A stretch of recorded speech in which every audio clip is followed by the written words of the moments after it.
नमस्कार दोस्तों, आज के इस वीडियो में हम बात करने जा रहे हैं माध्यमिक शिक्षा मंडल मध्य प्रदेश भोपाल के द्वारा जारी किए गए ब्लूप्रिंट पर।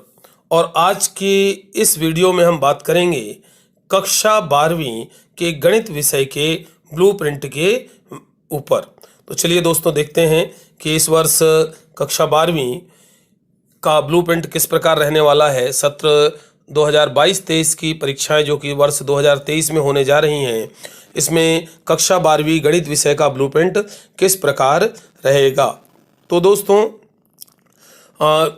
गत वर्ष की भांति 2023 की परीक्षा में भी गणित का जो प्रश्न पत्र, सैद्धांतिक प्रश्न पत्र होगा, वह 80 अंकों का होगा और समय कुल 3 घंटे इसके लिए निर्धारित रखे गए हैं। कुल 3 घंटे समय इसके लिए निर्धारित रखे गए हैं। चलिए अब बात करते हैं अध्यायवार अंकों की। तो दोस्तों, जैसा आप देख रहे हैं, अध्याय 1 संबंध एवं फलन, इस पर 5 अंक निर्धारित हैं। इससे 3 अंक के वस्तुनिष्ठ प्रश्न और 1-2 अंक का प्रश्न पूछा जाएगा। अगले अध्याय पर आ जाते हैं। अध्याय 2 प्रतिलोम त्रिकोणमितीय फलन, इस पर 6 अंक निर्धारित हैं। इससे 4 वस्तुनिष्ठ प्रश्न और 1-2 अंक का प्रश्न पूछा जाएगा। अध्याय 3 आव्यूह, इस पर 6 अंक निर्धारित हैं। इससे 4 वस्तुनिष्ठ प्रश्न और 1-2 अंक का प्रश्न पूछा जाएगा। आगे बात करते हैं। तो दोस्तों, अध्याय 4 सारणिक, इस पर 6 अंक निर्धारित हैं और इससे 2 वस्तुनिष्ठ प्रश्न और 4 अंक का प्रश्न पूछा जाएगा। अध्याय 5 सांतत्व तथा अवकलनीयता, इस पर 8 अंक निर्धारित हैं। इससे 1 अंक के अर्थात वस्तुनिष्ठ 2 प्रश्न पूछे जाएंगे, 1-2 अंक का प्रश्न और 4 अंक का प्रश्न पूछा जाएगा। अब बात करते हैं अध्याय 6 अवकलन के अनुप्रयोग पर। तो अवकलन के अनुप्रयोग इस अध्याय पर कुल 6 अंक निर्धारित हैं। इससे 2 प्रश्न वस्तुनिष्ठ और 2 अंक के 2 प्रश्न पूछे जाएंगे। आगे बात करते हैं अध्याय 7 समाकलन, इस अध्याय पर कुल 12 अंक निर्धारित हैं। इससे 6 प्रश्न वस्तुनिष्ठ प्रकार के, 1-2 अंक का प्रश्न एवं 4 अंक का प्रश्न पूछा जाएगा। आगे बात करते हैं दोस्तों समाकलन के अनुप्रयोग, इस पर कुल 3 अंक ही निर्धारित हैं और इससे 3 अंक का प्रश्न पूछा जाएगा। आगे बढ़ते हैं। तो अगला है अवकलन समीकरण। दोस्तों, इस अवकलन समीकरण से कुल 6 अंक के प्रश्न पूछे जाएंगे, जिसमें से 3 वस्तुनिष्ठ प्रश्न होंगे और 1 प्रश्न 3 अंक का होगा। अध्याय 10 सदिश बीजगणित, इस पर 7 अंक निर्धारित हैं। इससे 3 अंक के वस्तुनिष्ठ प्रश्न पूछे जाएंगे और 2 अंक के 2 प्रश्न पूछे जाएंगे। अध्याय 11 त्रिविमीय ज्यामिति, इस पर 7 अंक निर्धारित हैं। इससे 1 वस्तुनिष्ठ प्रश्न पूछा जाएगा, 1-2 अंक का प्रश्न पूछा जाएगा और 4 अंक का 1 प्रश्न पूछा जाएगा। अब बात करते हैं अध्याय 12 की रैखिक प्रोग्रामन, इस पर कुल 3 अंक निर्धारित हैं और इससे 3 अंक का 1 प्रश्न पूछा जाएगा। अब बात कर लेते हैं अध्याय 13 प्रायिकता। प्रायिकता पर दोस्तों कुल 5 अंक निर्धारित हैं। इस पर 2 अंक के वस्तुनिष्ठ प्रश्न और 3 अंक का प्रश्न पूछा जाएगा।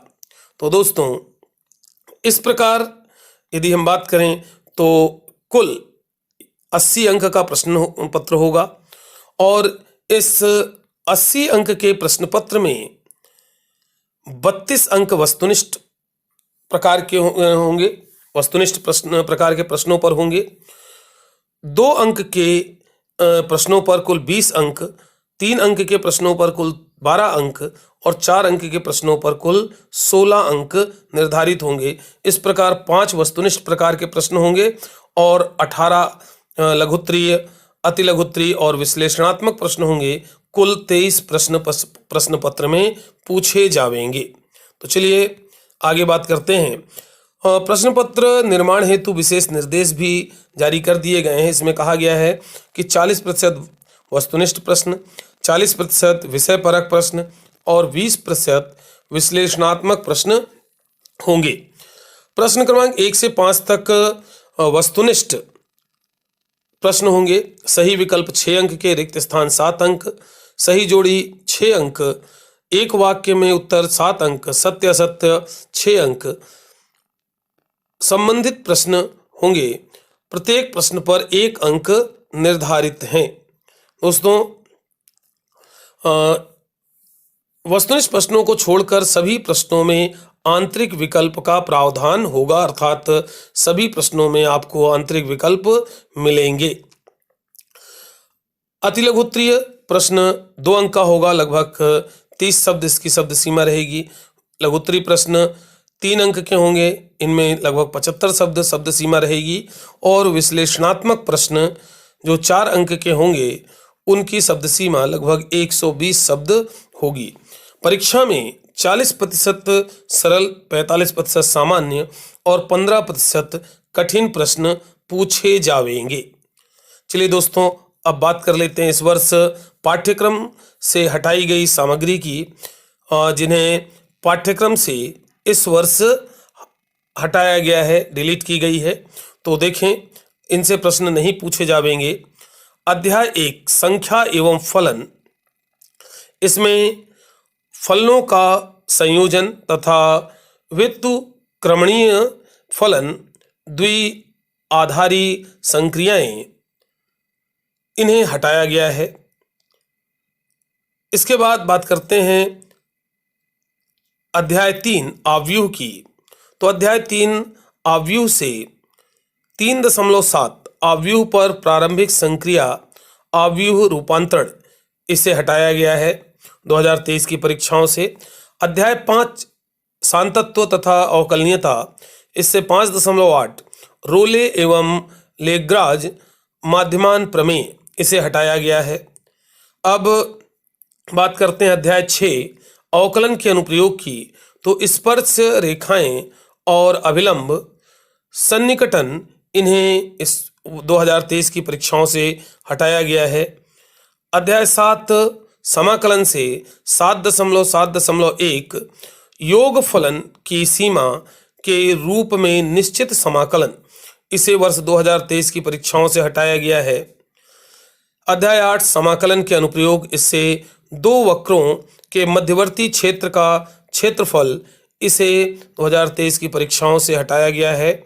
और अध्याय 9 अवकलन समीकरण, अवकलन समीकरण से इस वर्ष 9.4 दिए हुए व्यापक हल वाले अवकल समीकरण का निर्माण, इसे हटाया गया है। अध्याय 11 त्रिविमीय ज्यामिति, इससे समतल 11.6, 11.7 दो रेखाओं का सहतलीय होना, 11.8 दो समतलों के बीच का कोण, 11.9 समतल के दिए गए बिंदु की दूरी, और 11.10 एक रेखा और एक समतल के बीच कोण, इसे 2023 की परीक्षाओं से हटाया गया है। अध्याय 12 रैखिक प्रोग्रामन, इससे रैखिक प्रोग्रामन समस्याओं के भिन्न प्रकार, इन्हें 2023 की परीक्षाओं से हटाया गया है। और अध्याय 13 प्रायिकता, इससे बर्नौली परीक्षण और द्विपद बंटन को हटाया गया है। तो दोस्तों, यह है 2022-23 सत्र की परीक्षाओं जो कि 2023 में होने वाली हैं, उनका गणित विषय का हटाया गया पाठ्यक्रम। ये हटाई गई पाठ्य सामग्री है, इनसे प्रश्न नहीं पूछे जाएंगे। तो दोस्तों, इस प्रकार आपका गणित विषय का ब्लूप्रिंट रहने वाला है और प्रश्न पत्र इसी ब्लूप्रिंट के अनुसार बनने वाला है जो कि 2023 में होने वाली परीक्षाएं उनके लिए। तो इनके अनुसार आप अपनी तैयारी प्रारंभ कर दें, आपका परिणाम अच्छा रहेगा, इसी उम्मीद के साथ नमस्कार। फिर मिलते हैं अगले अंक में अगले और अन्य विषयों के ब्लूप्रिंट के साथ। नमस्कार।